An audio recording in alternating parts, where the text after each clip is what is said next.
Bonjour à tous et bienvenue dans cette nouvelle vidéo. J'espère que vous allez bien et que vous prenez bien soin de vous. Aujourd'hui, nous allons parler du gluten, un sujet complexe dont il faut parler. Qu'est-ce que le gluten? À quoi sert-il? Et quel type de maladie peut-on développer si on est intolérant? Je vais tout vous expliquer. Alors qu'est-ce que le gluten? Le gluten est souvent présenté comme étant une protéine contenue dans le blé et autres céréales associées, mais ce n'est pas tout à fait cela. Il n'y a en fait pas de gluten dans l'épi de blé, ni dans les autres céréales comme le seigle, l'orge ou encore l'épeautre. En effet, le gluten se forme en réalité lorsque l'on met deux protéines du blé, la gliadine et la gluténine, en contact avec de l'eau. L'assemblage entre ces deux protéines et l'eau donne une structure particulière, le gluten, qui permet notamment de donner du volume à une pâte. La gliadine, qui est une protéine de la famille des prolamines, a plusieurs cousines. La sécaline, contenue dans le seigle, ou encore l'ordénine, dans l'orge, et elles font partie de la famille de la gliadine contenue dans le blé et l'épeautre. Ces protéines permettent toutes de former du gluten et sont donc interdites pour les intolérants. Les aliments qui contiennent du gluten sont donc ceux qui contiennent du blé, de l'avoine, du seigle, de l'orge et de l'épeautre. Il faut aussi faire attention, car le gluten peut se cacher n'importe où, et surtout là où on s'y attend le moins. Pour ne pas tomber dans le piège et savoir quels sont les aliments où se cache du gluten, il suffit de lire les étiquettes. Le gluten étant souvent utilisé comme épaississant dans l'industrie agroalimentaire, beaucoup de produits transformés en contiennent. On le retrouve par exemple dans la plupart des plats préparés, surtout ceux contenant de la sauce, car pour épaissir une sauce, rien de mieux que la farine. Mais on en trouve aussi dans tous les aliments panés, puisque la panure est faite de blé. Pareil pour tout ce qui est frit. Par exemple, les frites surgelées sont enrobées de gluten pour être plus dorées à la cuisson. Attention également aux chips. A priori, ce ne sont que des pommes de terre ou des légumes avec du ciel. Eh bien non, pas toujours. Beaucoup contiennent du gluten, surtout ceux qui ont des saveurs ajoutées, comme les chips au barbecue, poulets grillés, etc. Vous en trouverez aussi dans la charcuterie, les épices, les alcools comme la bière, la vodka ou le whisky, les bonbons, le chocolat, les médicaments et bien d'autres. La maladie cœliaque est une réaction du système immunitaire. Au contact du gluten, un processus se déclenche au sein des cellules de la muqueuse intestinale et provoque la destruction de la structure cellulaire. La muqueuse est habituellement pourvue de villosités, des espèces de petites bosses. En cas de maladie cœliaque, l'inflammation détruit les villosités jusqu'à ce que la muqueuse devienne toute plate. Seul traitement efficace, un régime strict sans gluten. Après quelques mois d'éviction, la muqueuse commence à se régénérer. Mais si la personne recommence à ingérer du gluten, le processus inflammatoire s'enclenchera à nouveau. Ces villosités sont le siège de l'absorption de nombreux nutriments, dont le calcium, le fer et l'acide folique. Leur destruction entraîne des carences, voire des signes de malnutrition malgré une alimentation normale. L'inflammation chronique de l'intestin augmente aussi le risque de développer des tumeurs. La sensibilité non cœliaque au gluten, parfois appelée intolérance au gluten, concerne des personnes qui ressentent des symptômes après avoir mangé du gluten, mais ils ne développent pas d'anticorps. Cela signifie qu'il n'y a pas de réaction du système immunitaire. Toutefois, la gêne est bien réelle. Pour s'assurer que le gluten est en cause, l'un des seuls moyens diagnostiques est de suivre un régime sans gluten. Si les symptômes s'aggravent, c'est probablement une sensibilité non cœliaque. Il est alors conseillé de réduire sa consommation de gluten, sans toutefois être soumis à un régime strict. Mais cela dépend aussi du degré de l'intolérance. Alors, les symptômes de la maladie cœliaque et de l'intolérance au gluten sont les mêmes. Perte ou prise de poids, retard de croissance chez l'enfant, fatigue chronique, irritabilité, anémie par carence en fer, retard dans le déclenchement de la puberté, aménorrhée, aphte récidivant, dermatite herpétiforme, stérilité non expliquée, neuropathie, maladie de peau et maladie des os.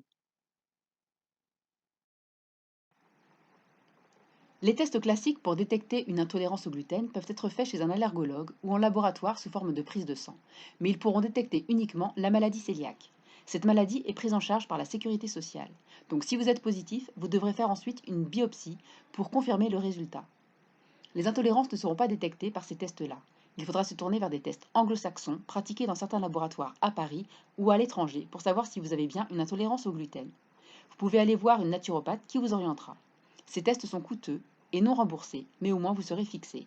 En France, les tests ne sont pas reconnus, ils sont même critiqués, et les médecins ne connaissent pas les intolérances alimentaires.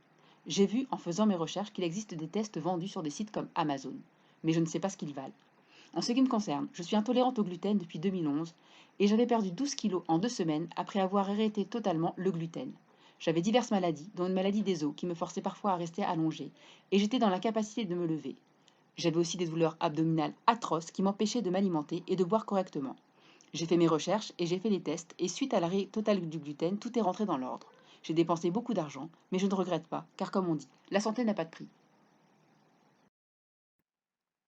Notre mode de vie occidental a des conséquences importantes sur notre propre système digestif, dont l'intestin est l'un des acteurs majeurs. Son rôle est de transmettre les nutriments nécessaires au fonctionnement de notre organisme tout en servant de barrière aux micro-organismes et composés toxiques. Le stress de la vie quotidienne, l'alimentation industrielle et rapide, les médicaments, les intolérances alimentaires perturbent l'équilibre de l'écosystème intestinal et provoquent la dégradation de la muqueuse intestinale. La paroi intestinale devient alors perméable aux éléments toxiques, aux métaux lourds, aux allergènes, aux germes et aux aliments non digérés, qui peuvent alors pénétrer facilement dans l'organisme. La rupture de cette barrière intestinale est le point de départ d'un processus inflammatoire et d'une réponse immunitaire de l'organisme. Mais celui-ci s'encrasse, l'intoxication commence et les maladies apparaissent, aussi diverses que les allergies ou réactions inflammatoires, les troubles digestifs, les maladies auto-immunes, les états de fatigue, les infections à répétition, les pathologies du foie ou du pancréas. C'est donc l'hyperperméabilité intestinale ou la porosité intestinale. Cela donne aussi des douleurs ostéo-articulaires, musculaires et tendineuses, des infections à répétition comme des cystites, des infections ORL, des pneumopathies, des viroses ou des troubles du comportement.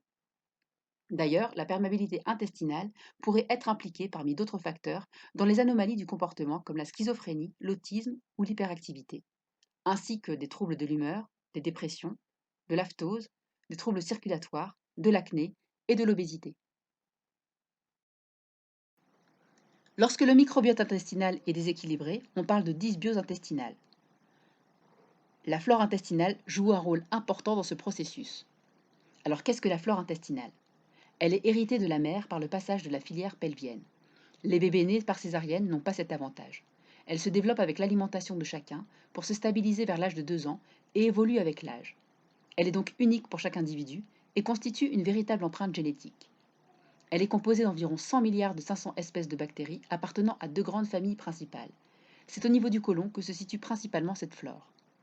Son rôle est de soutenir le système digestif, de permettre une bonne assimilation des nutriments essentiels, de jouer un rôle de défense face aux micro-organismes pathogènes et de synthétiser les vitamines du groupe B et de la vitamine K.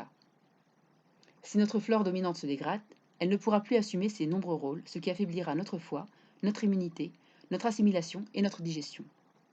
D'autre part, on verra apparaître une multiplication des mauvaises bactéries, comme les levures, les champignons ou les parasites.